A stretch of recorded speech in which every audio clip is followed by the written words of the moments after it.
많은 사람들의 물음에 대해서 이렇게 대답을 하시면서 우리가 이 세상 살아갈 때 어떻게 살아가야 되는지, 또 우리가 천국에 들어가려면 어떻게 하여야지 되는지 우리들에게 말씀을 주시고 계시는 것입니다. 예수님께서는 그 제자들에게 이제 자기가 예루살렘에 올라가서 순환을 받고 십자가에서 죽고 그리고 이제 3일 만에 부활할 것을 제자들에게 말씀하십니다. 이제 예루살렘에 올라가면 거기서 기다리고 있는 것이 자기가 십자가에 죽어야 되는, 그것이 자기가 이 땅에 온 목적이고 또 하나님께서 그에게 주신 사명인 것을 예수님은 잘 알고 계십니다. 그래서 이제 제자들에게 여러 가지로 이제 그런 것에 자기가 십자가를 지는 그것을 당한 이후에 그들이 근심하지 않고 두려워하지 아니하고 또 자기를 버리고 떠나가지 않게 하기 위해서 많은 것을 이렇게 가르쳐 주시는, 이제 그렇게 할 때 많은 사람이 묻습니다. 그리고 이제 그거에 대한 대답으로서 우리에게 많은 것을 가르쳐 주고 있는데, 정말로 제자들로 하여금 천국에는 가면 누가 제일 큰 자가 되겠습니까? 이런 질문으로 비롯해서 천국에 들어갈 때는 회개하여서 어린아이 같이 된다고.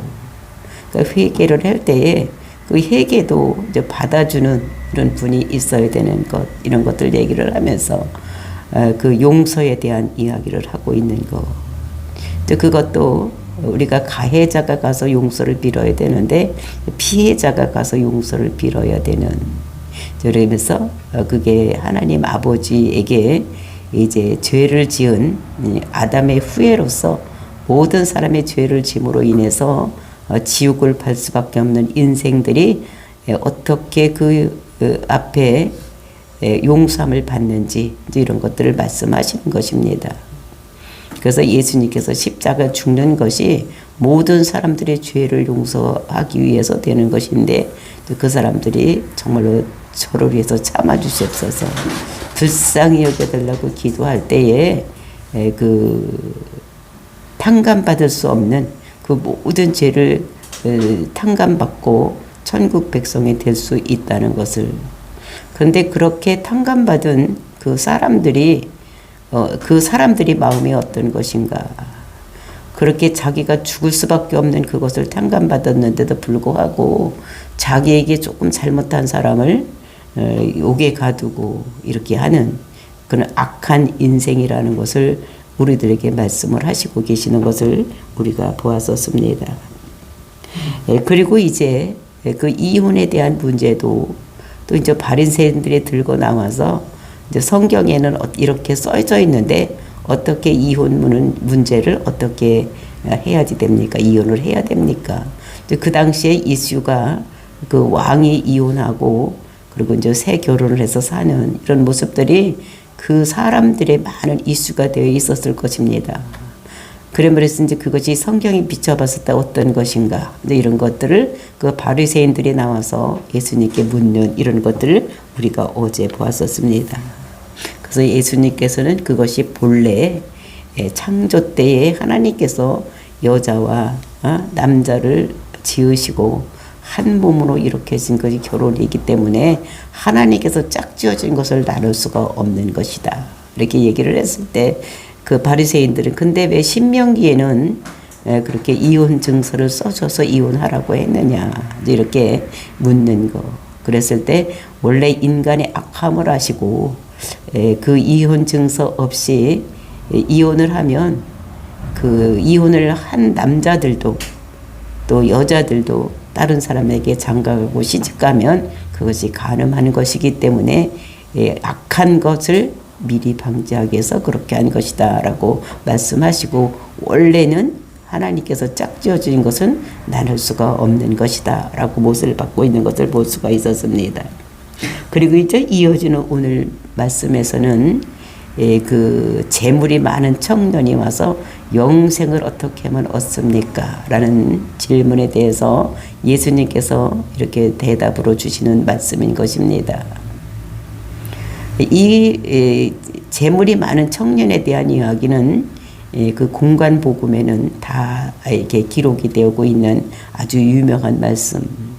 이것은 믿지 않은 사람들도 다 많이 알고 있어서 부자가 천국에 들어가기는 힘들다. 낙타가 바늘기 들어가는 것보다 더 힘들다라고 믿지 않은 사람들도 이렇게 얘기하는 것을 제가 들음으로 인해서 정말로 많은 사람들이 알고 있는데, 정말로 이것이 예수님께서 해석하는 진리가 무엇인지 우리 오늘 한 절씩 보면서 정말로 우리가 어떻게 해야지 영생을 얻을 수 있는지 그것을 묻는 그 청년의 의도와 또 예수님께서 그것에 대해 대답이 어떤 것인지를 깨닫고 저와 여러분이 진정으로 천국에 들어가려면 어떻게 해야 되느냐고 묻는 이런 물음이 아니라 정말로 하나님께서 어떻게 해주셔야지만 우리가 천국에 갈 수 있는 것을 깨닫는 저와 여러분이 되시기를 예수님의 이름으로 축원을 드립니다.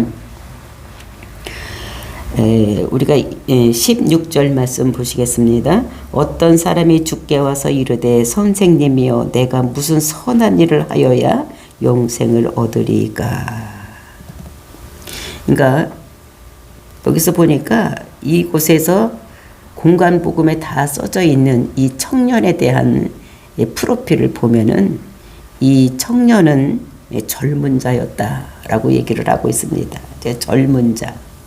그러니까 모든 나이 많은 사람들이 바라는 것이 젊었을 때 이제 이런 것입니다. 그 젊었다는 것입니다. 근데 젊었는데 또 이 사람은 또 더 가진 것이 있는데 부러움의 대상이 되는 부자였다는 것입니다. 그러니까 젊었는데도 불구하고 굉장히 부자였다. 근데 이 젊은 사람이 부자였는데도 불구하고 교만하지 아니하고 예수님 앞에 나와서 무릎을 꿇고 물어보는, 무릎을 꿇는, 그래서 겸손한 마음도 가지고 있는 이런 것인 것이.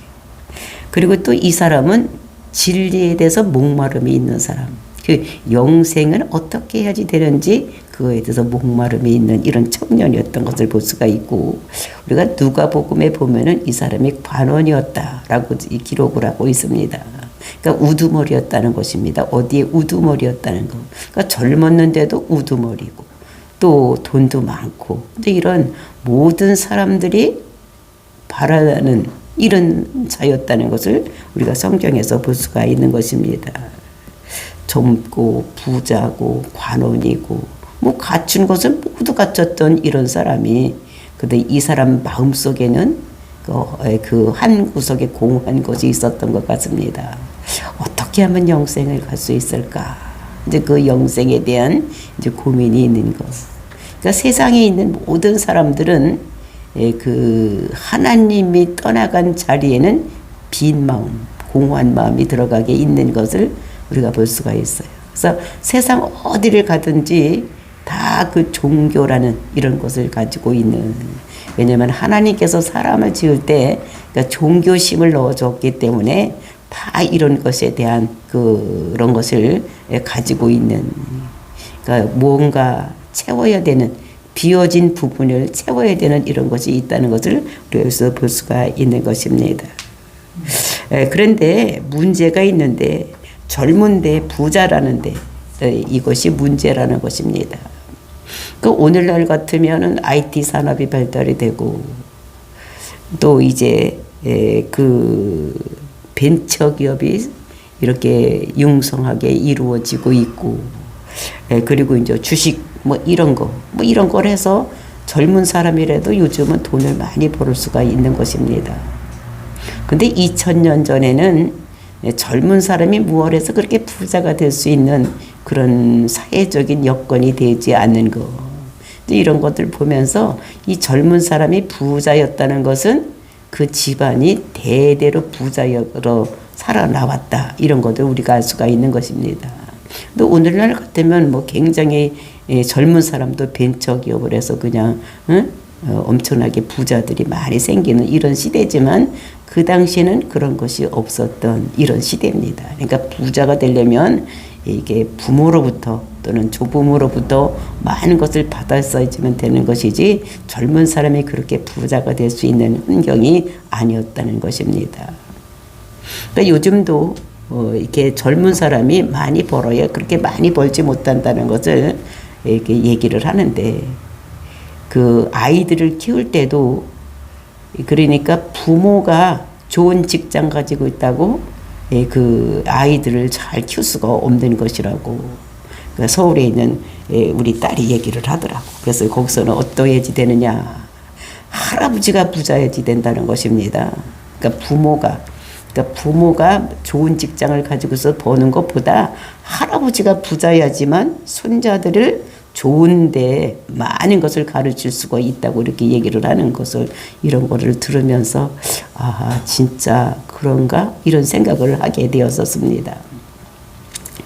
제가 오래전에 이렇게 카나다를 여행을 해봤을 때 이제 거기 갔더니 그러니까 좋은 그 가이드가 좋은 집 뭐 이런 데를 이렇게 소개를 시켜주면서 그 물가에 그러니까 바닷가에 지은 집들 뭐 어마어마하게 지은 좋은 집들을 지어놓고 사는 이런 것들을 보여주면서 이런 데는 누가 사는지 아느냐고 그렇게 묻는 거예요.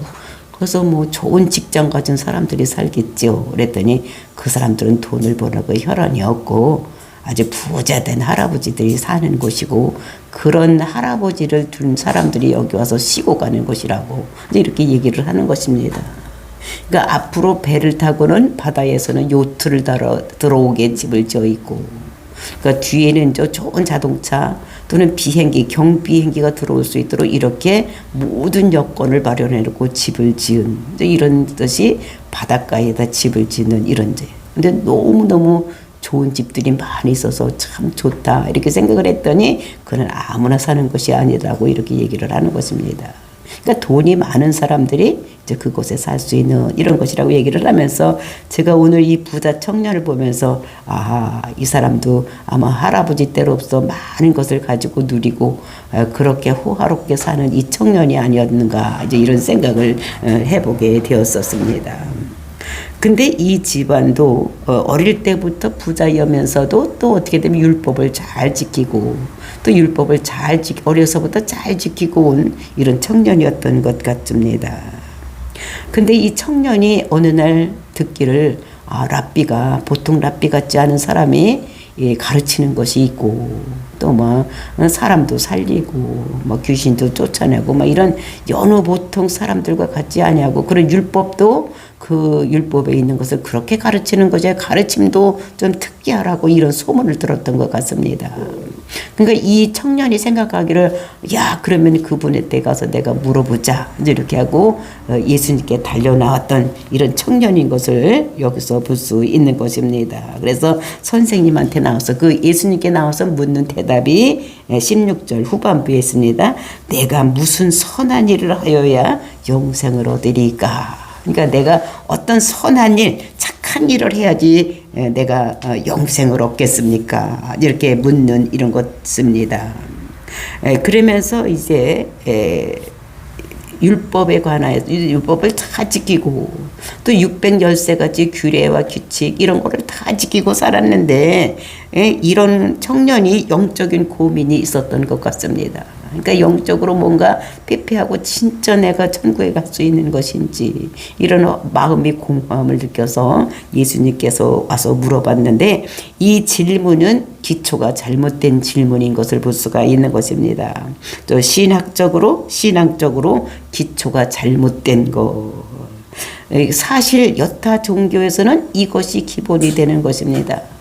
왜냐하면 세상에서 착한 일을 하고 많은 사람을 도와주고 이런 것이 여타 종교에서는 천국에 가려면 극락에 가려면 이제 이런 것이 모든 사람들에게 보시를 하고 도와주고 이렇게 해야 된다고 생각을 하는데 우리 기독교는 그런 것이 아니라 우리는 천국에 가려면 전적인 하나님의 은혜로 하나님께서 우리를 구원해 주시면 우리가 천국에 갈 수 있다는 것을 우리가 아는 것인 것을. 그러니까 우리는 종교의 차원을 넘어서서 유일한 진리, 예수가 그리스도라고 믿어야지만 천국 가는 이런 것인데 이 사람이 생각하기는 아직 선한 일을 해야지만 천국 간다고 이렇게 믿고 있는 이 청년인 것을 여기서 볼 수가 있는 것입니다.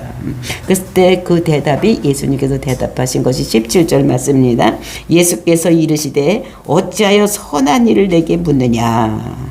선한 이는 오직 한 분이시라. 네가 생명에 들어가려면 계명을 계명들을 지키라.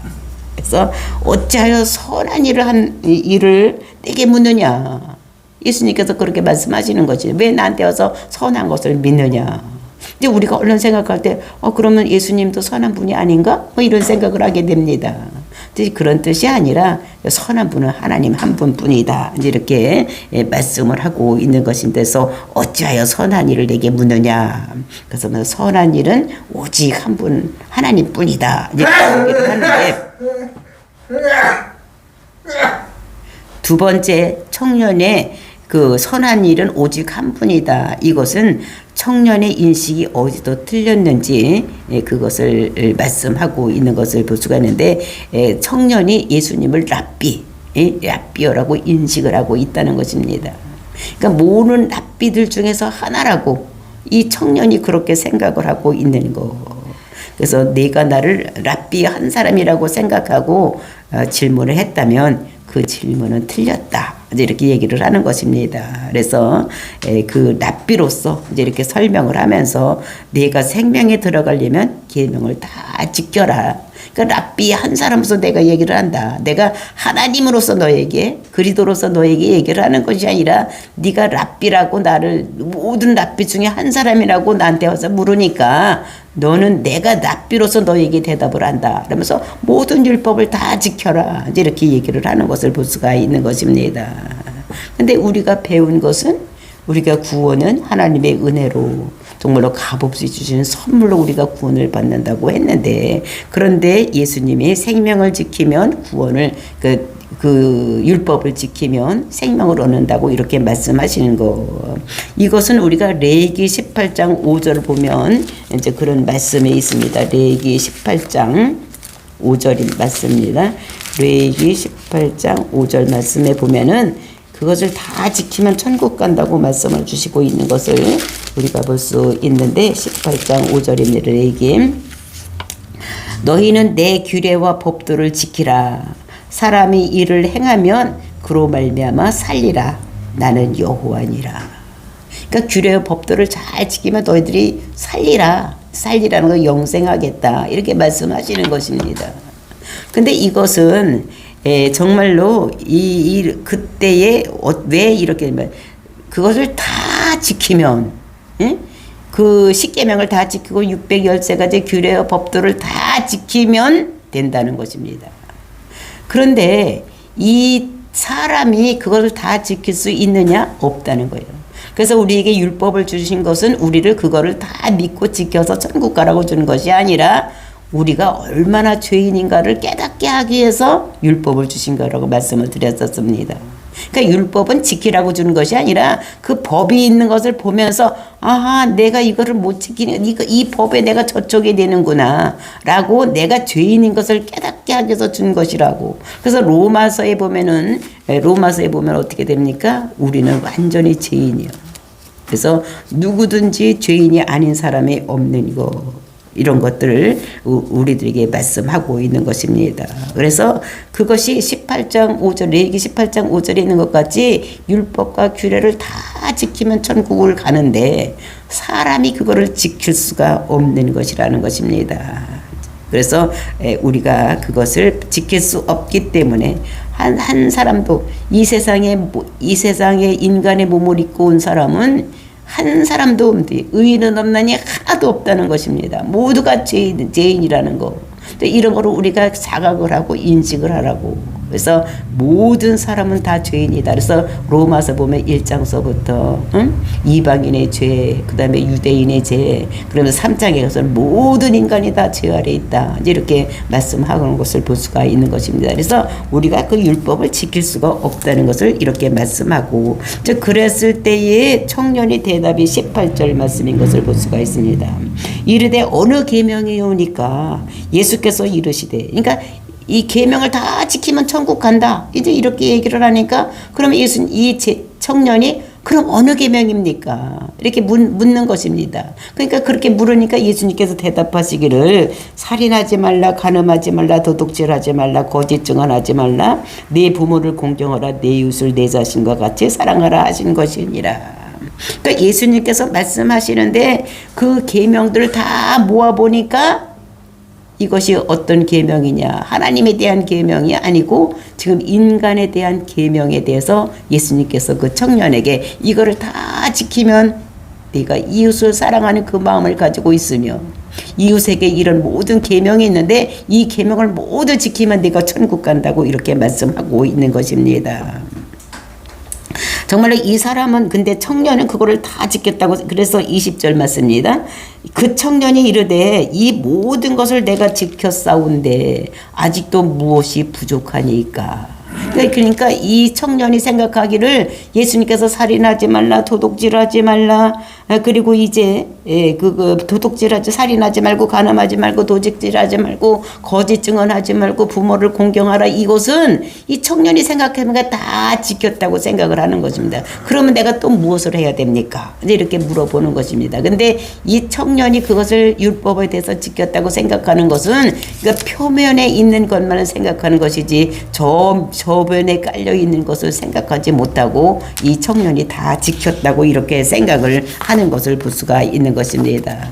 그래서 율법만 붙잡고 지켰다고 생각을 하는 것입니다. 그 율법만 붙잡고. 그래서 이 청년의 집안이 대대로 그 율법만 붙잡고 지킨 것이지 그 율법에 들어있는 정신을 그대로 살은 것이 아닌 것을 여기서 볼 수가 있는 것입니다. 그런데 그거를 그렇게 살고 보니까 율법을 지키고 율법을 붙잡고 살고 보다 보니까 영혼의 허허함 이런 것이 느껴지는 이런 청년의 모습, 영적인 갈증이 해결되지를 않는 이런 모습을 보세요. 그래서 내가 어떻게 해야지 영생을 얻는지 이것을 이제 다른 랍비들과 좀 다르다고 하니까 그 랍비에게서 물어보기 위해서 이 청년이 예수님께 다가와서 어떻게 하면 영생을 얻겠습니까? 이렇게 물어보는 것입니다. 그래서 예수님께서는 이것을 이웃사랑으로 이렇게 이제 확대를 시켜서 이렇게 얘기를 하는 것을 볼 수가 있는 것입니다. 그러니까 이것이 지금 우리가 묻고 싶은 우리가 어떻게 해야지 영생할 수 있는가 이거를 묻고 싶은 것을 이 청년이 대변해서 지금 묻고 있는 이런 모습을 여기서 볼 수가 있는 것입니다. 그러니까 유대 사회에는 가난한 자와 부자가 섞여 살고 있었는데 뭐 어느 시대를 막론하고 다 부자가 있고 가난한 자가 이렇게 섞여 살고 있는데 그 요세푸스 그 기록자에 의하면 역사가에 의하면 이때 사람들은 어떻게 생각을 했느냐. 부자는 하나님으로부터 축복을 받았기 때문에 부유하게 됐다. 이렇게 믿었다는 것입니다. 그리고 가난한 사람은 하나님으로부터 저주를 받아서 가난하게 되었다. 이제 이렇게 생각을 한 것이라니까 하나님이 복을 받은 자는 부자요. 하나님께 복을 받지 못한 자는 가난한 자. 이제 이렇게 생각을 했다는 것입니다. 그래서 이 시대는 이제 이런 것들이 그러니까 가난한 사람을 보고 어떻게 너희들은 죄인이다. 그리고 부유한 사람은 하나님 복을 받아서 살아가는 사람이구나. 이제 이렇게 생각을 했다는 것입니다. 근데 이 청년은 부자인데 이 청년은 젊은데 부자라는 것입니다. 그러니까 가문이 부자인 거예요. 대대로 내려오면서 부자가 된 것을 이런 게 볼 수가 있는데 우리가 아모스서 8장 4절 6절을 보면은 이것이 어떻게 되었는지를 말씀하고 있는 거예요. 그러니까 부자들이 어떻게 해서 부자가 됐는지를 아모스 선지자는 말하고 있는 것을 볼 수 있는 것입니다. 아모스서 8장 아모스서 8장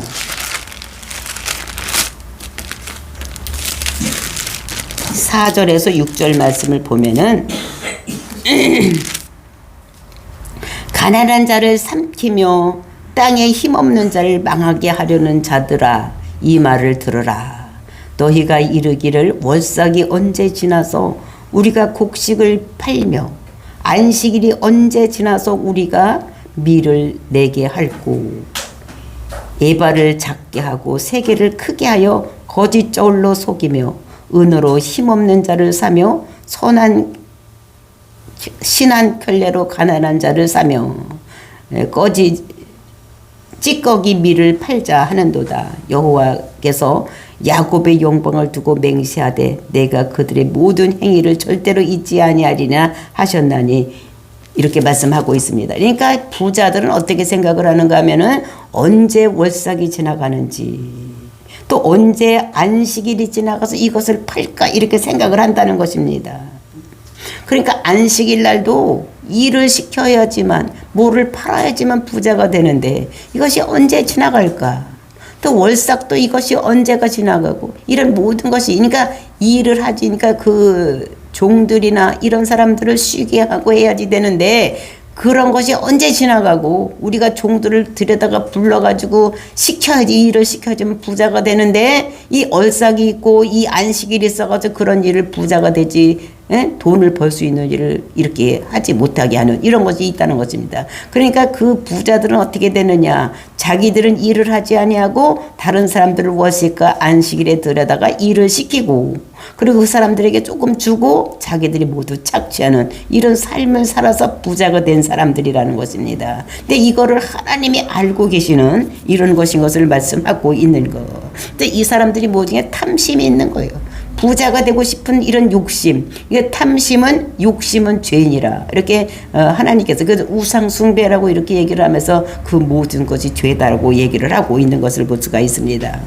그래서 이사야서 28장 12절을 보면 이런 사람들에게 그 안식일에 안식을 하라고 했는데 안식을 하지 않고 종들을 데려다가 시키고 이러는 사람들 이렇게 안식일에 자꾸 일을 하고 그 밭에서 일을 하게 하니까 하나님께서 그 사람들을 어떻게 되냐면 모두 바벨론을 포로로 끌려가게 해서 너희들 일을 좋아하고 이렇게 하니까 너희들 바벨론 강가에 가서 살면서 맨날 일만 해라. 이렇게 해서 그 사람들은 어떻게 됩니까? 바벨론으로 포로 잡혀가는.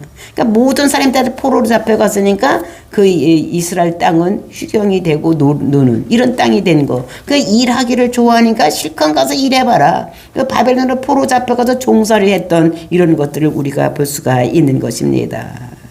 그래서 나중에 이제 가나안 땅에 들어와서 그 안식일을 지켜. 그러니까 가나안 땅에 들어가는 것은 하나님의 규례를 지키고 하나님의 뜻에 하나님만 섬기고 살아가야 되는데 바알을 섬기고 안식일을 지키지 않냐고 일하고 이렇게 하니까 그 땅에서 바벨론으로 포로 잡혀갔던 이런 모습을 우리가 볼 수가 있는 것입니다.